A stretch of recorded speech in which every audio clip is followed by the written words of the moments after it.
आचार्य जी प्रणाम।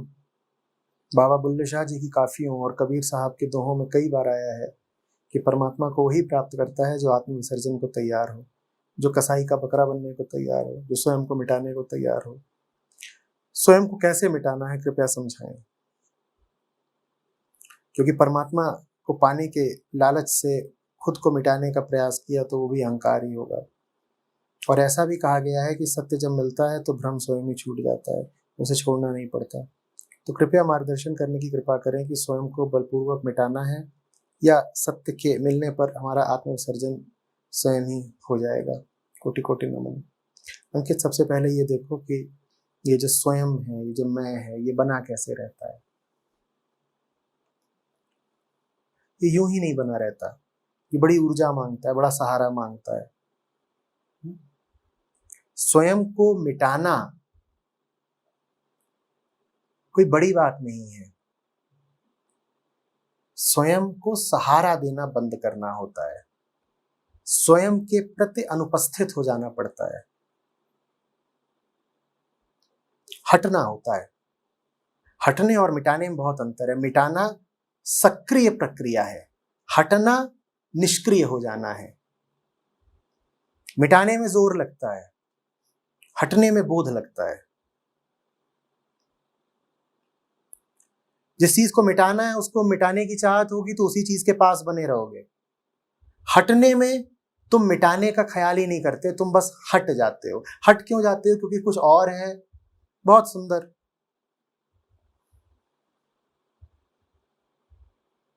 बड़ी संतुष्टि देने वाला, बड़ा आकर्षक, वो मिल गया है। तो तुम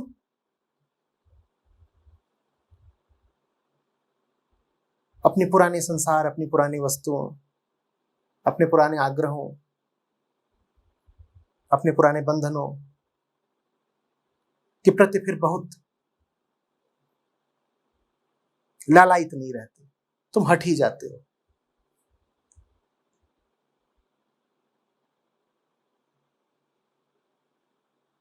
ऐसे होता है।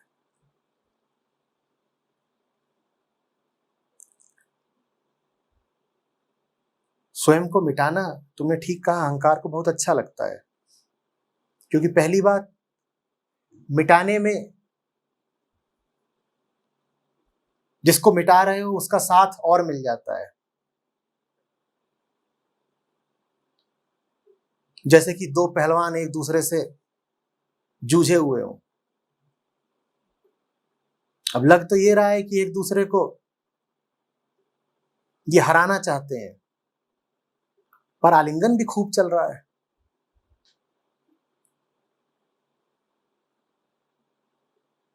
ना बताओ किसी को कुश्ती है तो कहेगा ये तो दो प्रेमी हैं,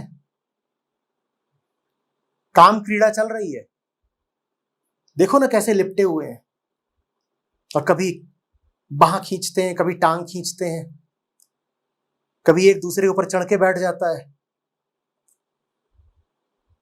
तो दूसरे से जूझने की कोशिश करना भी दूसरे से आलिंगनबद्ध रहने का बड़ा पुराना बहाना है कि मैं तो इसको हराना चाहता हूं, और हराने की कोशिश में लिपटा हुआ हूं।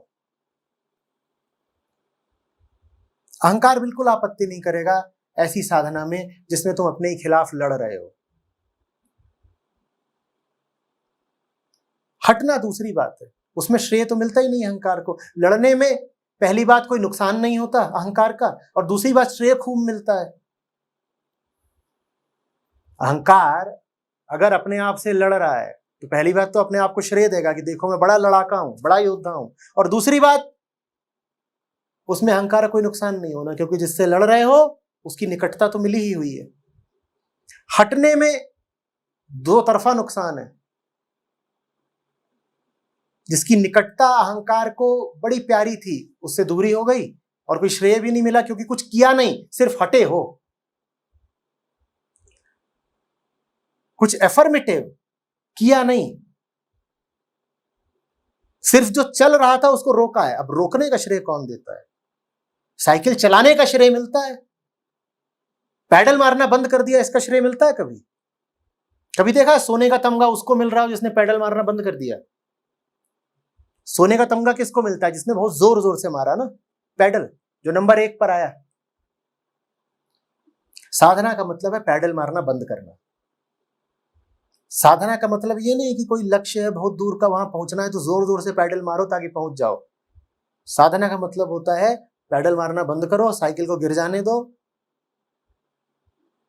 चलो कहीं और चलो। कुछ मिल गया ऐसा जिसने तुमको वशीभूत कर लिया, अवाक रह गए तुम। पैडल मारना ही भूल गए, हैंडल संभालना ही भूल गए, साइकिल गिरी धम।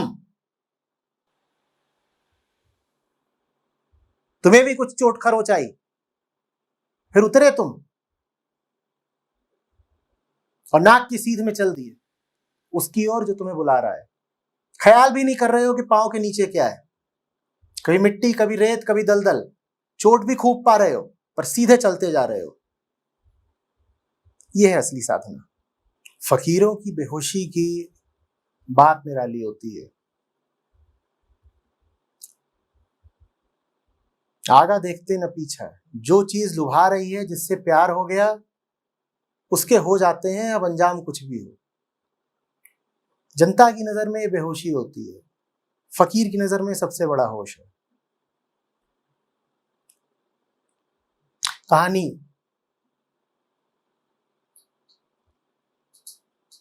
है किसी देश की,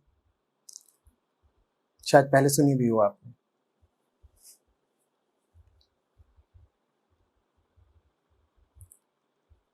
एक राजा को एक संगीतज्ञ का पता चला अपने राज्य के। सर्वश्रेष्ठ संगीतज्ञ था, पर उसने कभी आकर के दरबार में नहीं गाया था।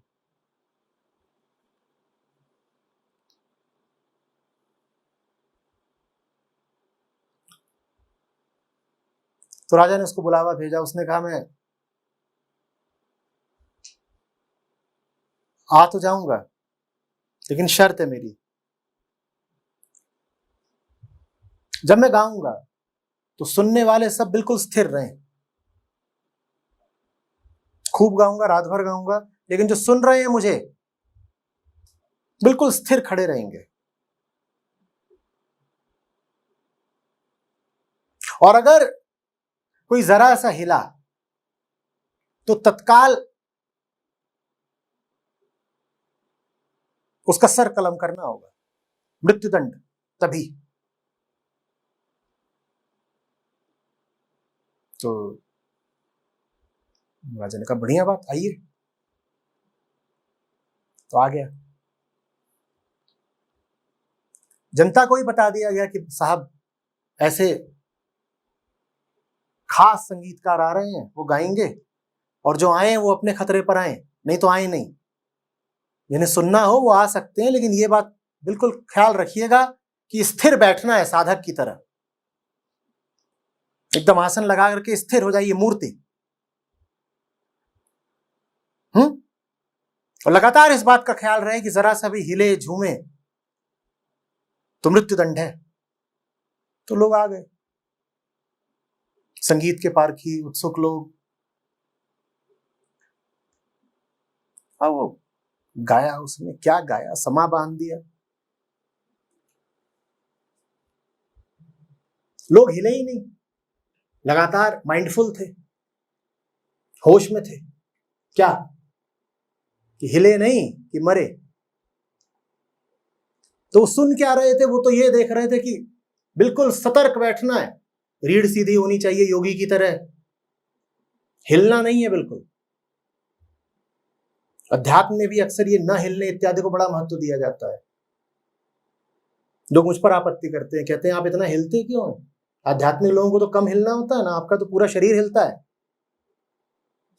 पांव भी हिलता, हाथ भी हिलता, आपकी मेज भी हिलती है, मेज में पानी होता है वो भी हिलता है, आप इतना हिलते क्यों हैं? तो हिलने पर ही ये कहानी आगे बढ़ती है। तो पूरी प्रजा नहीं हिली, मौत का खौफ था। 5 ऐसे थे जो लगे झूमने। वो बार बार अपने आप को रोकें, पर संगीत की बात ऐसी, वो लगे झूमने। और जब तक भोर होने को हुई तब तक तो नाचने लग गए। रोका उन्होंने, बहुत रोका अपने आप को। पहले थोड़ा बहुत हिले, फिर ये हो, फिर वो हो, फिर तो लगे नाचने। जो देख रहे थे वो उनकी किस्मत पर रोएं और अपनी किस्मत पर मुस्कुराएं, कहीं हमारा भी यही होना था।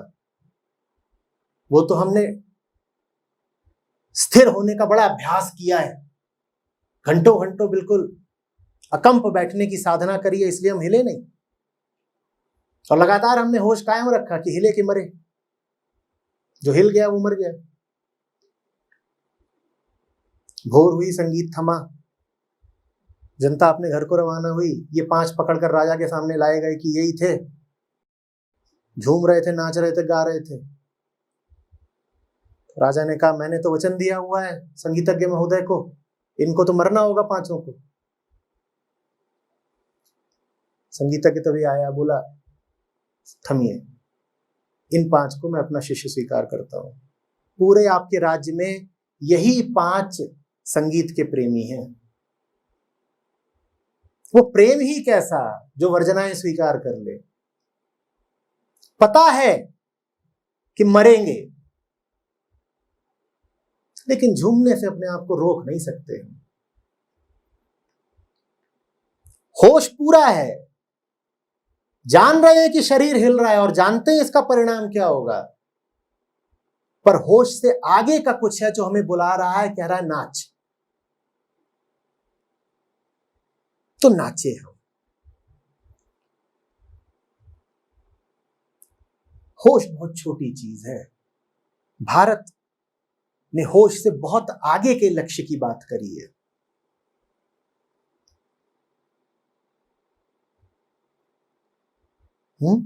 भारत ने बेहोशी की बात करी है, बेपरवाही और बेखुदी की बात करी है।